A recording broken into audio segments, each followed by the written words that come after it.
Okay, we are officially recording. Hi, you guys. Thank you again for being here. We're going to start our Hindsight is 2020 for the morning. And again, as we just kind of chatted, the goal of these for real producers is just to gather a bunch of professionals in the real estate industry all together and kind of channel that collective wisdom in the room and learn from each other so that we can all sharpen our tools and become better business owners. So I'm going to go around the room, if you will, and just ask you to introduce yourselves. And we always like to start off on a celebratory note. We're about cheering for each other in this platform. So I would love to hear just something either personally or professionally from the year of 2020 that you are just proud of, something that was a win for you last year.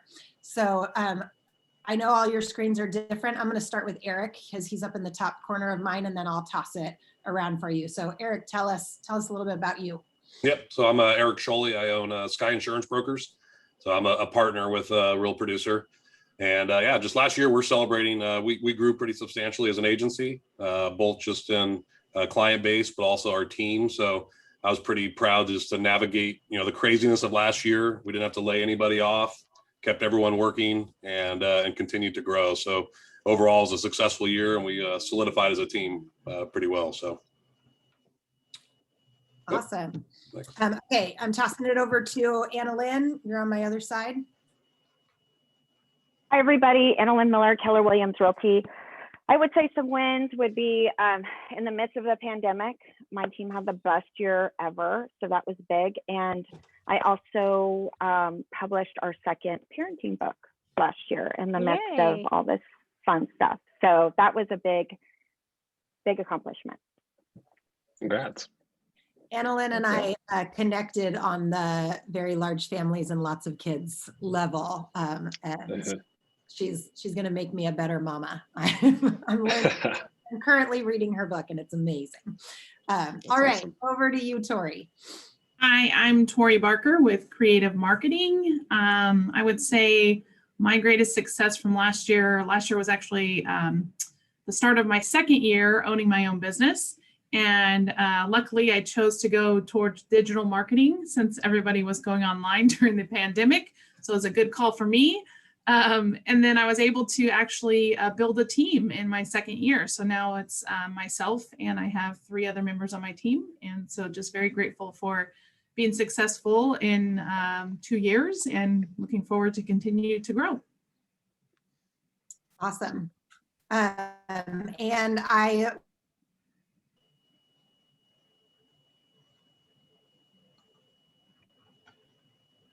think we lost you there, Katie. That hopefully you all received and are getting to enjoy. And she also made all of our virtual backgrounds and our graphics for Hindsight is 2020. She's partnering with real producers and creating a lot of great stuff for us. So we're thankful to have her on board. Thank all you. Right, Kiana, off to you. I'll mute myself. My name is Kiana Rodriguez. I am the managing broker and team lead of Alani Properties. And accomplishment for us last year is we made it. And as a small team, we successfully closed over 100 deals last year. And this year we're in growth mode. Wow, that's awesome. All right, Kelly. Passed off to you. Hi, I'm Kelly Griggs of Navigate Realty. I think pre-pandemic, we were one of the first people to partner with Katie, I think. And I was like, I'm going to do 100 million this year. And I put out in the magazine this ridiculous lofty goal. And that really kind of held me to doing it. So we really had to buckle down and figure out a way to, when everything was kind of closing, you guys remember April, it was just ghost town out there. And we did 105. So we're just, that was a huge accomplishment for us. So yeah. Wow. That's incredible. That's awesome. All right. Down on the bottom of my screen is Kevin. So I will have you tell us. Sure. Hello, everyone. Kevin Mehta with Remax Gold. And I chose to pick a personal accomplishment by being obviously working and being at home with kids. A huge accomplishment was helping my daughter. She started out in August in kindergarten. 2 weeks later, was able to move her up to first grade. She missed a cutoff with her birthday by a few weeks. So once I saw the Zoom classes and see what was going on, it was pretty apparent that she was ready for the first grade, and basically crammed her, giving her the finals in the first couple weeks of school. She held up really well and was really excited to move up to first grade, and even now is doing really well in first grade. So that was huge because this will save a year of school for the rest of her life. So it's definitely much greater accomplishment in helping her than anything I could have done professionally last year. So there's definitely a good and all bad, you know. Even though it was a tough year for most of us, there's a lot of good that came out of it as well. Sure. I love that. Thanks for sharing that, Kevin. Yeah, sure. All right, and then last but certainly not least, we've got Ben over there. Tell us about yourself, Ben. Hey there. So I kind of actually had to put some thought to this, and really, I would say for me, it was, so I had a great year. It was the biggest year of I've been in this business 23 years, and it was the biggest year of my career. And I think a lot of people, you know, had those big years because it was just an enormous year in the business. But where it was unique for me was honestly my work-life balance. I probably had the best work-life balance of my career. You know, I got into some new hobbies. So the pandemic kind of forced us all to kind of take stock of, like, I think honestly what we do every day. And so for me, it was like, I was like, I got to have a better work-life balance. And so I got out, adopted some new hobbies, got out and did some new things. And so it was kind of nice. And honestly, I don't look at the two being coincidental now. You know, I think kind of having that balance and, you know, it keeping me refreshed to chase the job day in and day out, I think really made a difference. That's awesome. So, thanks. I love that. I totally agree. All right, well, I want to toss it off to you all as the experts in the real estate market. And I guess the topic of our call today is talking about this past year and a play on the phrase hindsight is 2020. But I know that we all saw a lot, like Kelly referenced, a big old freeze in April of just wondering what in the world are we about to live through. And now it's 2021. So looking back on last year and what observations do you have about the past year and the way that it affected the real estate market? What we're seeing now because of that? What kinds of things maybe did you see as temporary changes and solutions? And what sorts of things maybe changed the face of how you do your job from here forward now? And just kind of let somebody kick it off. Sure, I'll start off. I'm one of those that always believes there's always tough times in life, in things that we do, but there's always good things that can come out of it. So looking at the silver lining. So I think the very neat part, talking about the real estate aspect, is we learned a lot about how to be more efficient and able to accomplish the same goal in helping our clients. For example, Zoom has tremendously helped a lot of us in being able to connect with people. And I know that even post-pandemic, Zoom will still continue to be a way to interact with people, whether they're locally or far away. We can still be more efficient by using that technology. But outside of that, I think it fostered a bigger meaning in relationships, knowing that even though we could have been okay, you know, health-wise, and our families could have been okay health-wise, we know people, or we, whether they're clients or friends or family, that unfortunately, you know, suffered from the coronavirus. But I think it really helped put a better perspective that even though we can be better at what we do and be more efficient at what we do continuously, and that will continue post-pandemic, there's nothing that takes away with keeping those relationships with our family, friends, and clients, not knowing what they may be going through, whether it's with the COVID or whether it's with something else. So it's definitely good learnings over the past year that we'll continue to take on from here on out. Absolutely.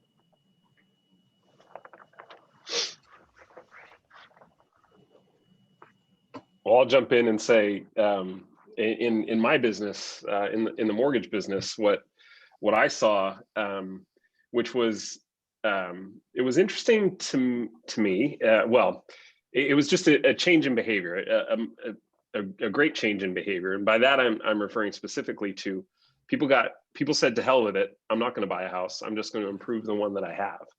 And so I noticed, a lot of my business partners, that had referred, clients to pre-approved buyers or buyers to me to get pre-approved, and I turned around and pre-approved them, and then they'd go out shopping and would just grow frustrated by, the constraints in the market.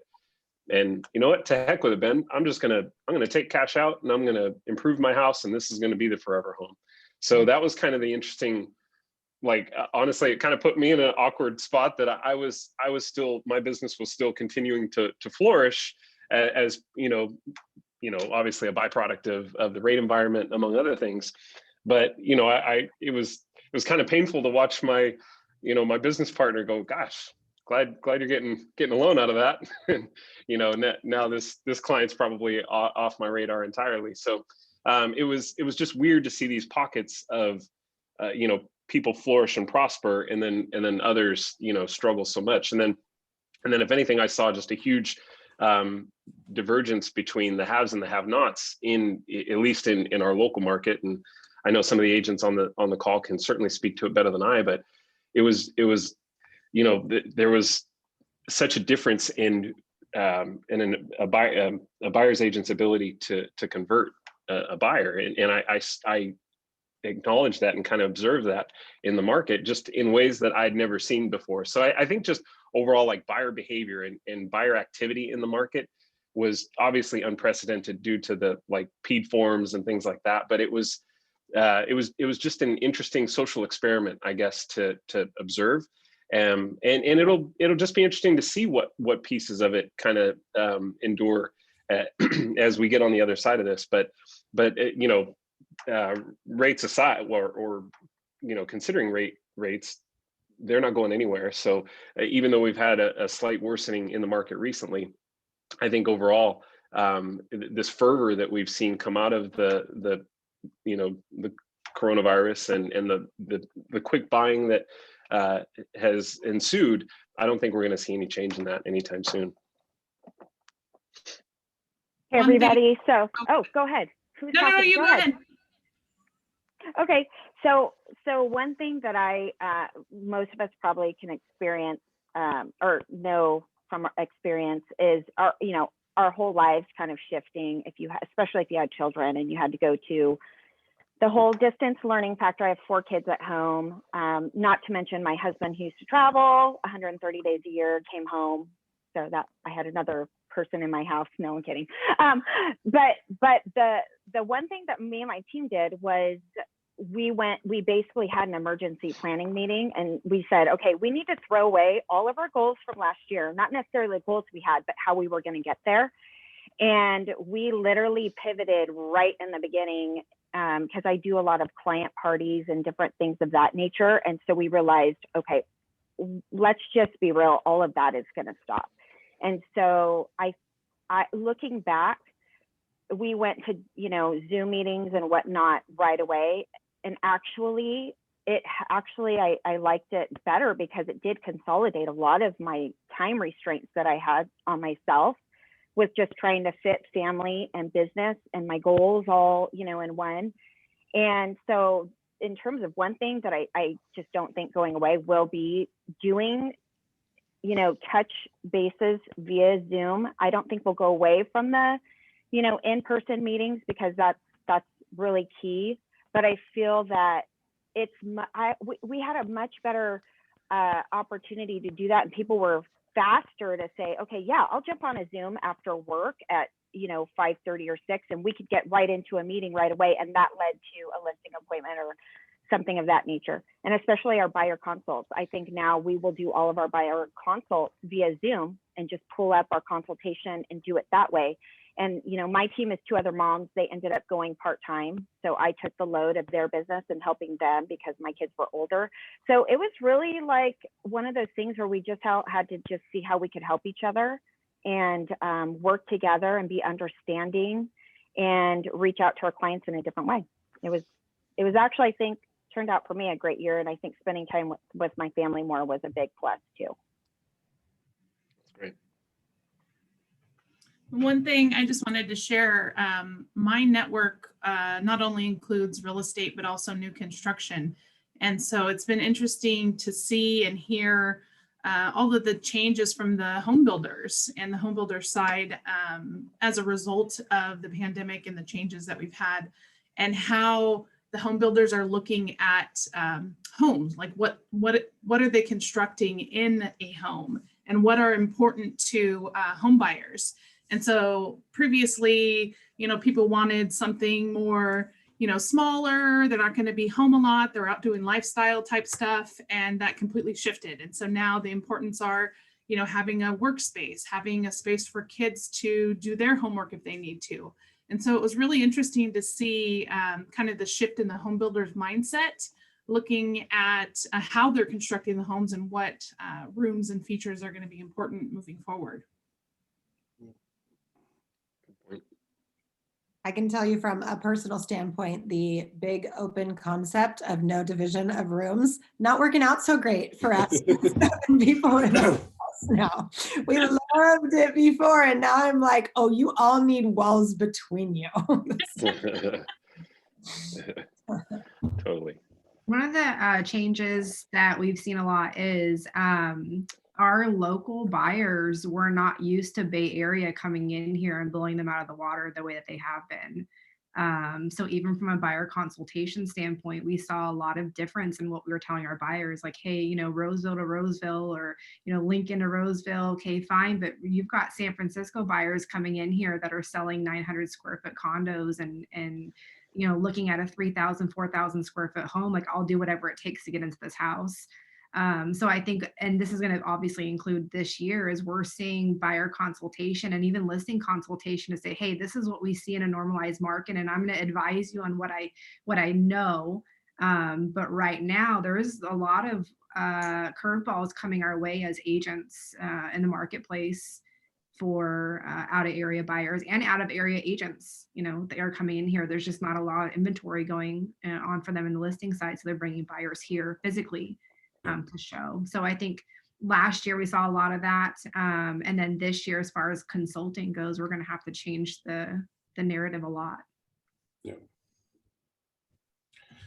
You know, from my standpoint, a few things that we saw is just accessibility. I think you guys are talking about time constraints. So from the consumer standpoint, it's a lot easier for us to get a hold of people to talk over, you know, for us coverages or binding coverage, but also working with, you know, realtors and mortgage advisors. You know, response time just seemed to be way quicker, and just all through the efficiencies that have been adopted over the past year. So from a workflow standpoint, it's made it quite a bit easier on our end. I think it was a really great opportunity to lead and to kind of navigate people through these changes. You know, most of us are team leaders or small business owners here, and we got the opportunity for the very first time to say no. No, I'm not going out to that appointment today. I'm going to put my work first or my family first. And it was accepted for the first time, I think, in my entire time as an agent, was the ability to shut down the office and really restructure and dive deep into why we do what we do, and really be committed to our why, which is people over profits, and you know, leaning more on data-driven results and just kind of going back to our core beliefs. It was a really amazing opportunity for us to scale our business. During this time, we went from, you know, 7 to 29. Wow. Because we were really able to identify who we are, what we do, why we do it. And I loved that reset. I know it really rocked our world for a while, but we needed it. Our families needed it. Our health needed it. Our business needed it. So we're just really grateful for the opportunity to get that reset. Yeah. It's a good way of looking at Kelly, it. I love it when you said we actually, for the first time in a long time, had the ability to say, you know, I won't be going to that appointment today. And you know, I will just, I've been doing this 16 years personally. And you know, it's one of those things that you're always so scared to say to a client, that if it was family related or something of that nature, that you might just go, oh, you know, that really doesn't work for me. And so we do bend over backwards a lot, but it did teach like real honesty. And it's so interesting because last night I was on a listing appointment and we're talking, they're like, let's get it on as soon as possible. And I'm going to Hawaii in 2 weeks. And I said, you know, so I've planned this vacation. I'm going to tell you up front, I can still list it. I have a team that's here available to do it. But if you want me right in the business, like, you know, working with you, let's choose these dates. And the conversation, you know, and then before I think I would have maybe hesitated. Mm-hmm. Whereas now I think it does, I think everything we've gone through this last year has just retrained our focus and what's important and where our values lie, and how we can still be very professional, right? But also be honest about who we are, you know? Yeah, I agree. I think I totally used the COVID crutch this year for sure. Yeah. Because I have two homeschoolers that were even homeschooling before COVID hit. So for me on a school transition level, it wasn't that different. But I think the priority and the acceptability of for us to kind of control our schedules a little bit more. Like I definitely think some of us who are used to not saying no, we're definitely feeling that reprieve. Like, okay, I can control my business a lot better. I can be a lot more efficient this way and not spend, you know, half an hour drive time or an hour drive time back and forth. And so it was for us efficiency junkies, it was amazing for us to be able to say no.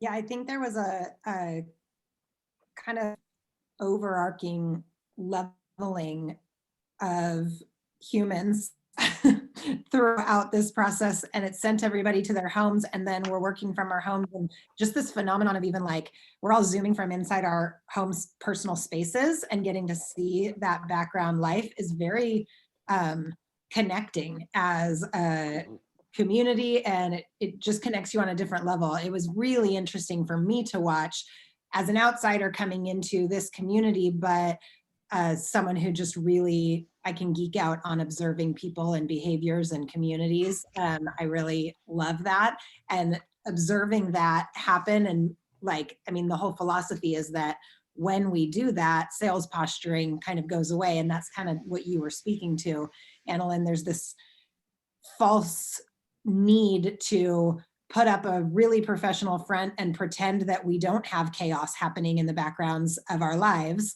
because we think that it will discredit us as professionals. But sometimes that's the very thing that allows people to trust us even more. And yeah, so it was interesting to see that. I think going through this pandemic time, I think that did that on a lot of levels for a lot of people and gave us permission to be human, which was cool and one of the pluses. And I just want to say thank you, Katie, for launching Real Producers in such a time as this. And, you know, I think as agents, we just all really want to thank the supporters, which I know are your advertisers, who are allowing us to have these conversations. And we get to see people who might have been considered competition at one time or another as an ally. Somebody who understands what we're going through as team leads or business owners. It's just been really a blessing to be part of your little community that you're building. So thank you for doing that. And I know it's based on the backs of your advertisers. So thank you to you guys who are participating to make our lives a little better. Well, that's awesome. And that was not even planned. All right. Well, let's push forward into kind of what are some of the either opportunities or challenges, or maybe you can share one of each that you are seeing headed into this year. For me, I know we talked a little bit about the efficiency of Zoom, and there's some things that are really cool about that I've noted about like utilizing Zoom that I think are here to stay, as far as efficient, like getting business and work done. And I think those are the opportunities with Zoom. Oh, I echoed or something, but I think the challenges that Zoom creates are any new relationships are much harder to nurture on Zoom, as far as I've found. Reaching through the screen and actually like connecting with somebody that I don't have an existing relationship with, I think is a lot harder on Zoom. And so I'm very excited for the real world to go back to the ability to meet people in person for that reason. But I think some of the aspects of upkeep of relationships and efficiency and workload for Zoom will stay, which is really cool. So thoughts from you guys? I'll just share kind of on my end. I have, with technology and everything changing, I think that one of the big things is our boundaries as far as like location have expanded. And I did have an experience. I got a new client who is in the Bay Area, and I've been working with them for almost a year now, and we have never met in person. And so it's interesting, you're saying how the connection and the relationship part of it, for me, it has been a little bit challenging just because I'm so used to being in front of them and in person, but, still finding ways to connect with them. And we do, weekly calls on Zoom so that I do feel like we have that connection. And then, I think there's people who've come my direction for marketing who are outside of the Sacramento area that I had never really considered. So, people in New York and people in Utah. And so it's been interesting to kind of see those boundaries of, geographically opening up. And I think that'll come for the real estate market as well. I know that the Bay Area has been hugely prominent for us, for buyers coming to our area. But I think, that may change even outside of California. We may have more relocation options because of technology. That's awesome. I was going to talk about, and I think maybe it might have been brought up earlier, just having the hard conversations right now. I think that's definitely been a challenge. And, even potentially though, also, I think if an agent is prepared to have a more challenging conversation with a potential buyer or seller, not so much probably a seller, but more a buyer.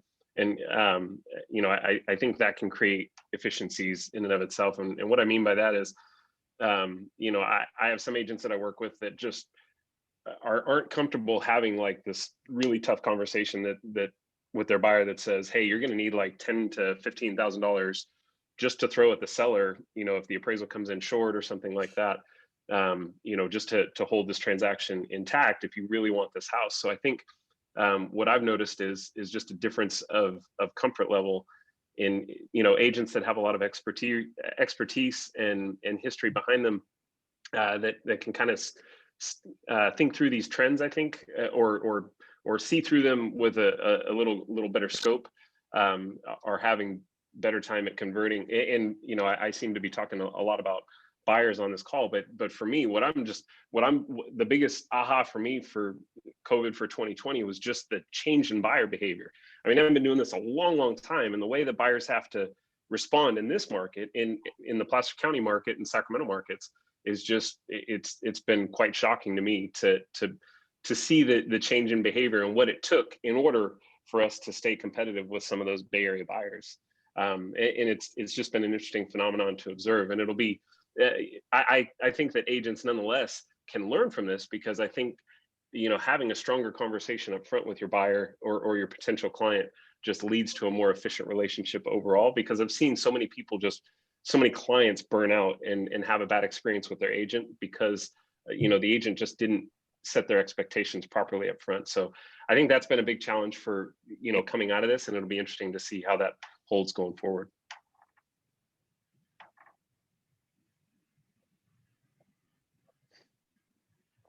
Who else? Chime in, guys. I'll just say that, going forward, one of the things that, my team's been working on, I'm sure everyone can relate, is really fine-tuning our digital messaging, fine-tuning our presentations, fine-tuning the packages that we can send over in advance. I'm finding people are very information-based. They want to get online and look at stuff. And just making sure that your mission and vision is in there and that you are presenting to them. I think that people, because we're so digital now, that they are relating your digital presence to you. I mean, you just have to realize that what you put out there, they're going to associate with how you're going to do business. And so, you know, that's something that I don't foresee going away. And I think it will make us better for it. You know, I know for me, it just made me like dive into it. Like, okay, haven't updated this in a few years. Let's get it updated. And, you know, let's put the appropriate information in there. As well as, and I think, what's your name down here? It's not on there. But as you were mentioning, just from the standpoint of giving the information that buyers and sellers need right now, like being that source for them. And that's one thing that, you know, because they're going to start Googling stuff and it's going to lead them all over. But, you know, staying in front of them, recognizing, like, our Facebook ads are getting so much traffic. I mean, it's like way more than like 2 years ago, right? Where I'm waking up with 10 leads and I'm like, you know, on the phone, and they're very good, valuable. Like, they just want to talk to someone and see if, you know, there's a connection there. And if what they need is what you have, right? And so I'm kind of excited from that standpoint that it is, we're in a place where it has kind of, I think, taken, you know, even ourselves as business people to a different level, and, you know, creating better experiences for people. I'm still learning, you know, how to be better at that, learning from other agents who are, you know, growing and surpassing even the level of business I have. I think it's really like invitations like this to grow from each other and learn from each other are so key. For sure. I'm really focusing on scale. Like, how do I scale this? You know, I don't want to be one of those agents that's, you know, should have been retired, but is still, you know, running the grind. I really want to have quality of life. And to do that, I have to duplicate myself. And so everything I do is recorded now. And I don't think if we would have just spent a year on Zoom, you know what I mean, I would have probably felt that comfortable and have, you know, Loom and, you know, all the tools at a touch of a button. So if I'm going to tell one person, I'm going to tell all people. So we developed the Navigate playbook this year. And so anytime anyone asks me a question, I film it, I put it in the playbook, I post it in Slack, the Slack channel. And I'm just really learning to just document, and you know what I mean? Because if someone has that question, the next new person's going to have that question. And you'll see by our roster that I really take a lot of time to develop an agent and get them to a place of success. And then I would go to the next agent and develop that agent. And now it's like, well, why do I have to do it one at a time? Why can't I do this on a larger scale? And so I've just kind of shifted my focus from maybe being a top producer to being an educator, and picking and choosing the customers that bring me joy, instead of being the slave to those few customers that just really want to crack the whip. You know, I want to work with people that are they see the value of what we bring to the table and the joy and the sincerity of what we do. And we don't have to serve everybody. We can just serve the people that get our brand, you know, that get our vibe. And it's just been really nice to see this evolution that would not have happened if we weren't forced into it. I love that. That's super inspiring, Kelly. Thank you. What questions do you guys have for each other, or maybe for our industry professionals, our partners? Do you guys have questions for the agents as far as how you can kind of work alongside them? I just want to give an open chance for some questions before we wrap up our call. I have a question for the insurance guy. He's over here to me. Is anything in the works to help people who are in those high fire zones? It just breaks my heart to go out to a listing. I went to one in Garden Valley yesterday. They've just spent years developing this farm, and it's beautiful and it's perfect. It has a pond and a barn and all the things. And they had imagined they'd retire there. And now their insurance just went up again to $10,000 a year. Yeah. And, you know, the taxes as well, which I won't talk to you about that. But do you know of any plans in the works to improve this? in Yeah, I mean, California? there has been a lot of talks, no firm solutions as of right now. You know, the historic fires that California has seen the last 3 years has just sent all the insurance companies scrambling. So, you know, I see it from both sides because, you know, we work with our clients on those non-renewals, and we do see those same premiums that you're talking about.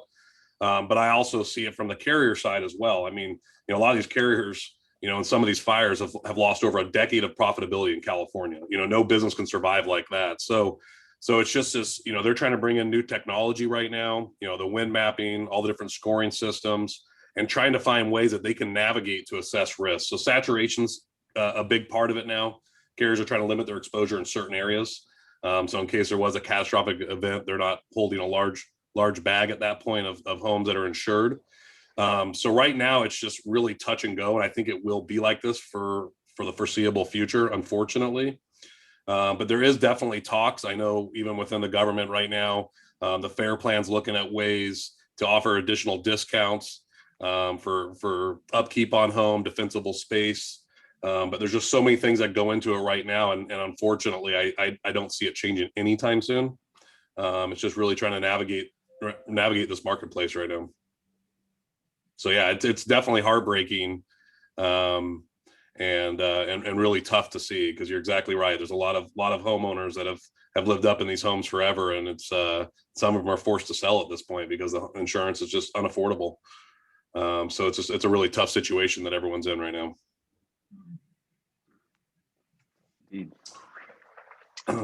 So actually, I have a kind of a question back on that. Have you guys seen, as realtors, the actual housing prices get greatly affected because of the insurance cost?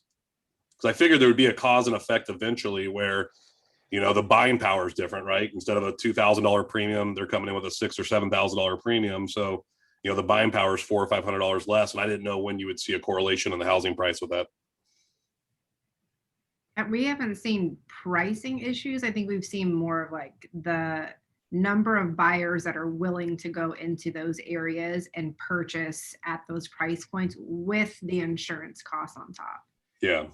So not necessarily the pricing. I think it's just changing the number of buyers. Okay. Yeah. That's a good assessment. I think if the fire insurance wasn't there, we'd have a great deal of suburban areas like Folsom suburbs, Roseville suburbs, Lincoln suburbs heading for the hills. No, I would agree, and it's even, you know, from our standpoint, we're seeing, you know, even starting in Loomis and starting in El Dorado Hills. I mean, that's now considered high fire for a lot of carriers, and it's just a really unique marketplace right now. But yeah, I would agree with you. I think it's keeping a lot of people from moving in those areas.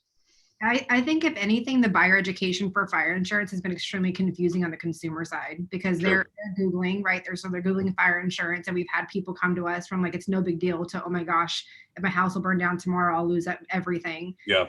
I also think that on the insurance side, you have insurance brokers that are not teaching the consumer appropriately on what the FAIR plan really is. Yep. And that, yes, there's wraparounds, but this is how we have to do it. And the difference between reconstruction costs at this level versus construction costs at $400 a square foot. And I'm going, that's so much. But I think it's more of an education piece that the agents typically have not had to hold. And we're the first point of contact for that conversation. And so the consumer education is coming through agents' mouths. And if you're not familiar with that, I think there's a lot of bad information coming out. I would agree 100%. I mean, we come across it all the time, and also agents are trying to play that game because they're afraid to have the hard conversations, and they're, you know, tremendously undercutting coverage to try to keep premiums down because they're afraid of, you know, correlating that premium with actually, you know, properly covering the home. So, you know, that's what we pride ourselves in. We take the educational approach, and that's something that we've seen, you know, last couple of years is, you know, we're not the last minute thought in the home buying process. We're actually, in a lot of cases now, we're brought in up front, where realtors are asking us to help the clients before you guys even submit an offer to see what the insurance is going to look like. So it's just, you're exactly right, that education up front and just making sure that, you know, the insurance is still going to perform like it's intended to. We just baked right into our counter. We're countering every transaction, even if it's the most perfect offer, that buyer provide a copy of their insurance quote within 5 days. So That's smart. That's very smart because it could be sticker shock for a lot. yeah. I had one for the agents on the call. I was kind of curious with Zillow's acquisition of Showing Time. What was the pulse with that on the call here? So I just happen to know that Kiana used to be a Zillow coach, so I nominate her to answer that question. And it's funny because right before I came into this call, one of my agents was like, "What do you think?" And Kelly and I have had this conversation on another call. I think that Zillow's always looking at data. They're always looking at tech right now. There's so many acquisitions happening that we don't know about because some companies are purchasing. Zillow's a force to be reckoned with right now in the marketplace for the smaller agent. I think if you don't have a global perspective on what Zillow's doing as an agent, it's typically because you either haven't been in the business long enough, or you're just scared that somehow it's going to wipe you out. I think it's the same thing when we had some of the CRMs being purchased by brokerages and people like, I will absolutely not put in my buyer's information because then, this brokerage is going to have my client's information. I'm like, if you think that, then you don't know about True People Search, you don't know about Intellius, you don't know about all these other programs out there that already have your client's data. I think that the consumers are demanding efficiency. They're demanding the prime, 2-hour be at my door type of thing. And I think that goes for food, it goes for real estate, it goes for, it's going into like clothing and me as a partially impatient person, I get that the clients want information now. And I think that these larger, tech companies recognize that that's the future. It's going to come to the mortgage place where someone uploads their, income docs, their tax records, whatever it is. And some person's going to be sitting somewhere shooting out a pre-approval, and not that Rocket Mortgage and Quicken don't already do that, but just at a different level. Right. And look at the data that's missing, Kiana. We don't have current information. In MLS, we get it like a month after, right? So imagine a massive superstar able to know how many showings a property is actually getting. So right now we have Redfin, that's a hot home. And what makes it hot? It just means that people are bouncing on their website, and Zillow is all about the consumer experience. That's their bottom line. In fact, they judge their agents on a score. And in the future, I don't think if your score is high enough, you'll be even able to partner and purchase ads. But I know that having been just chosen to be a flex partner for Zillow, that they have a different mission in mind than to take business from us. They just put up their most profitable, quarter yet because of flex. They're charging agents a referral fee for that lead that's coming in to their site. So they're not stupid. Follow the money. That's awesome. Interesting. Okay. All right. Well, I want to thank you guys. I want to honor your time, and we're coming up near the end of it, but I just think it's so inspiring to listen and learn from you all. Hopefully, you found this time just valuable for stretching muscles and getting to chat a little bit. We're going to wrap up with something that is just for fun. It's called the Fast Five, and I'm going to start at the top of my screen. I'm going to ask you quick answers. We'll go around one at a time, and you're just going to kind of tell us the first answer that pops into your mind, and we'll go through. Because you guys can't see the order of my screen, I'm going to go once and say the names, so remember who is right in front of you. You'll answer right after them, and then we'll go through 5 times. So Eric will kick us off. Anna Lynn, you'll go next, then Kelly, then Kiana, then Tori, then Kevin, and then Ben, and then back to you, Eric. Sound good? No pressure. No pressure at all. These are not hard. These are just fun. So, okay. First one, we'll start off super easy. Are you a night owl or an early bird? Go ahead, Eric. A little bit of both, but early bird. Night owl. both. Night owl. Early bird. Early bird. Early bird. All right. Early bird gets the worm. Next, What is the dream vacation that you have not taken yet? Trip to Norway. Greece. Someday I'll get there. Paris. Portugal. Paris. Australia. Grand Canyon. Awesome. Okay. Favorite form of exercise? Oh, this COVID thing, I started jumping on the Peloton bikes. I'm enjoying that quite a bit. Walking. Farming. Peloton. Walking. Weightlifting. And I'm a distance runner. No. Nice. Okay. Sweet or salty? Salty. Sweet. Sweet. Salty. Sweet. Sweet all the way. Savory for the win. I say put them together. Sweet and salty is always my jam. All right, last one. This might, date you a little bit, but favorite television show as a teenager? Oh goodness. A teenager? I'm guessing Seinfeld, maybe. I remember the date. I can't even remember. Sorry. That's okay. Mine was 90210. Oh.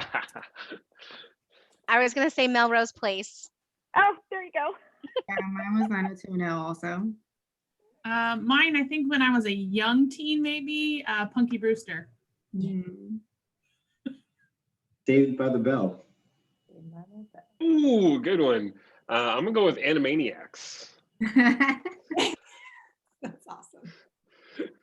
All right, you guys, that was fun. I was a Party of Fiver. Did anybody watch that one? Ooh, Oh. yeah. I like one. that one too. Nev Campbell. Yeah, seriously.